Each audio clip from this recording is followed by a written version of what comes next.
तर वळूयात बारामतीकडे। बारामतीत उपमुख्यमंत्री अजित पवार यांच्या नेतृत्वाखाली असणाऱ्या श्री निळकंठेश्वर पॅनलसाठी अजित पवार आज 4 सभा घेणार आहेत। बारामती तालुक्यातल्या मळद, डोरलेवाडी, मेखळी, निरावागज या गावामध्ये जाहीर सभांचं आयोजन करण्यात आलंय। अतिशय प्रतिष्ठेची अशी ही निवडणूक आणि या निवडणुकीसाठी जोरदार तयारी उपमुख्यमंत्र्यांकडून करण्यात येते।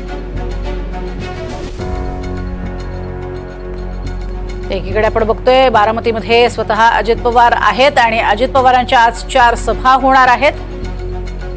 या सभांचं आयोजन खास करण्यात आलेलं आहे ते म्हणजे अर्थातच श्री निळकंठेश्वर पॅनलसाठी अजित पवार हे जोरदार कसून तयारी करतायत आणि कोणतीही कसूर राहू नये यासाठीचे त्यांचे प्रयत्न सुरू आहेत। त्यासाठी सभा घेत आहेत। मळद, डोरलेवाडी, मेखळी, निरावागज या गावामध्ये त्यांच्या जाहीर सभांचं आयोजन करण्यात आलंय।